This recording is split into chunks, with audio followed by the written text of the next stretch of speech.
The observant amongst you will notice that I'm underneath the onion. This is the reason why.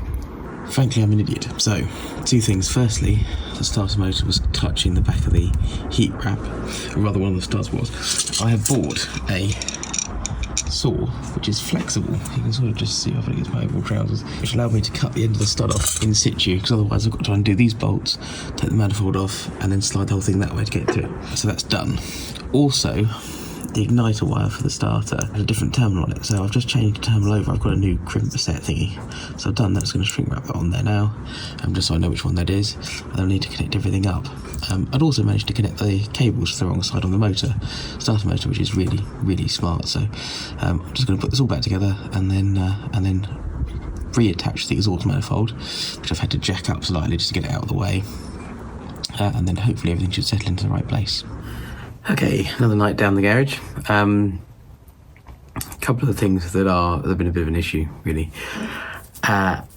The first of which is that the loom that was supplied with the kit has the wrong type of cam sensor at the end. I don't know if it's correct for a normal Z-Tech and just wrong for ST170, but it's an ST170 kit. It had the wrong sensor on, wrong connector on. So I had to buy another one from Ignition Advantages, which has come through.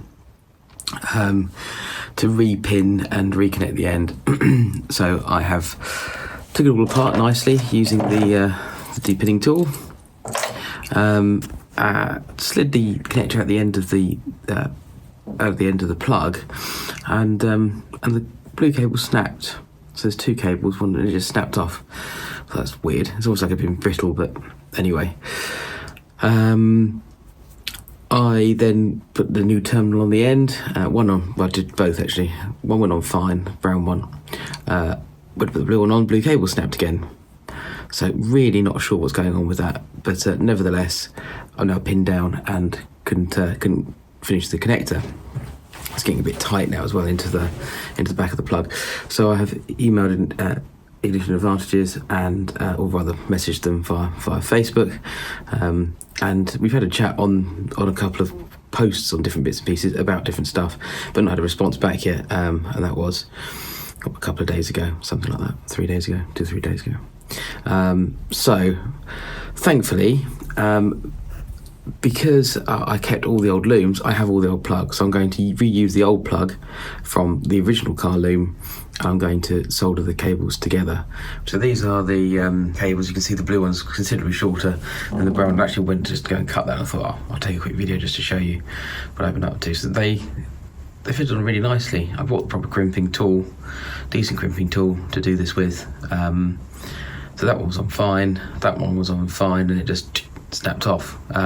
About the distance, funny enough, as that mark is, I guess. A bit further up, sorry, just below this plug. And so I've stripped this back, ready to go. And I've got this genuine new old parts to reconnect. I had asked which colour goes to which. I haven't had a response yet, but I'm going to make the assumption that brown goes to brown, because it seems logical in my mind. And just like that, soldered together and heat shrunk. I put a bit of tube over the top of that just to complete it, I think, because otherwise it looks a bit funny compared to its otherwise very nice braided end on there. I've given us a little bit more loom as well, just because, well, why not? Gives me a bit more space to tuck wiring out the way and things. A bit like that. This is proper genuine Ford stuff, so rather tediously I've got to cut all this off the old wiring loom, but I thought I'd stick with the original stuff just because I think it looks a bit tidier and protects everything a little bit more from being chafed or otherwise getting some of the heat. So there we go. That should now hopefully be all okay. Right, we all know that I'm an idiot and I spent a lot of time underneath the car cutting through this bit here, thinking, with a flexible saw, because I thought I probably couldn't get this bit out to do this. I'm an idiot because firstly you can undo it, you just undo it with two screws and it comes out. That's a problem. I mean, it was touching the manifold, so whether I would have got it out, probably not. Secondly, I was doing this up and it was righty-tighty to all of this moment. It was righty-loosey, so I've obviously buggered something in here. So I've taken this out and got another one. which is good. And this one's actually slightly shorter, so hopefully it won't fail the manifold, but I have chopped the terminals to the minimum sort of size that I can get it. As you can see, using the nut as a guide, so I'll change it over in just a moment. But yeah, so this hopefully will do the trick. Right, I've done that. It's still ridiculously tight against there. There is no clearance. What I did was I ratchet strapped the manifold across to the chassis mount at the side here for the roll bar, and pulled it over slightly, then reeded it back up to give me a little bit of clearance, but it is really tight. So I think I'm going to put something else behind it just to insulate it. Having some thoughts as to what I can do, some sort of heat resistant rubber or something, perhaps like exhaust rubber kind of thing, just behind it, just to make absolutely sure before I hook everything up that nothing's going to catch or cause an issue. But anyway, that is done. What else have I done? Put the wipers back up, need to sort that out. So I need to, before I put the arms on there, just make sure that's all good. And I thought I'd have a bit of a mock-up. So this is roughly what the engine bay is going to look like. Obviously with a new cam cover, so ignore the nuts there. This I'm going to trim the corner off.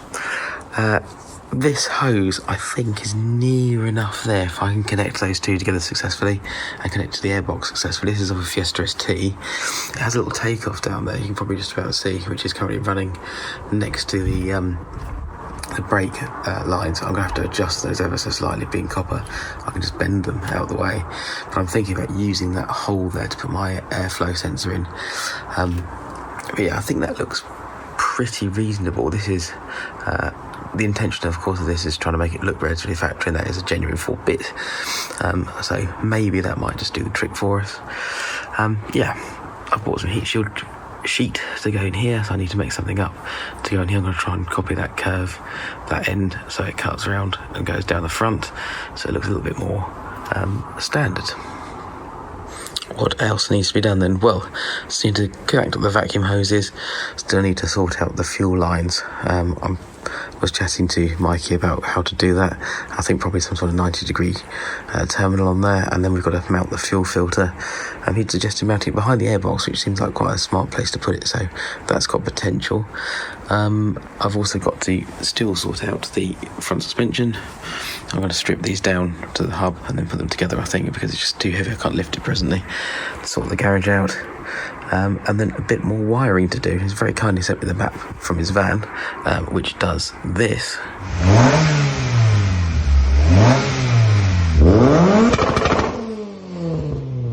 Incredible. I guess a bit more work to do, really. Not too much, though. We're getting there. We are getting there. And I think if I can make these hoses work, I'll be a happy man.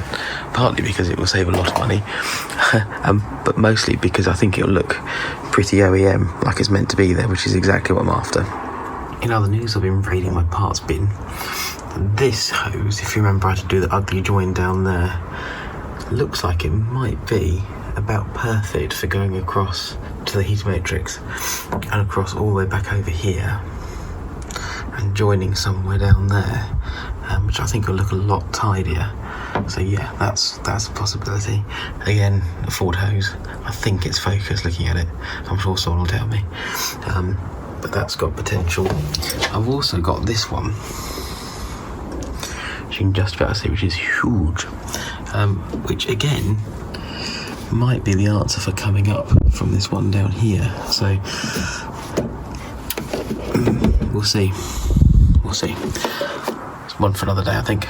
And a final thing, I have heard back from Ignition Advantages, who reckons my repair should be fine. So fingers crossed that should be all okay. Please do join us next time and continue to like and subscribe for more.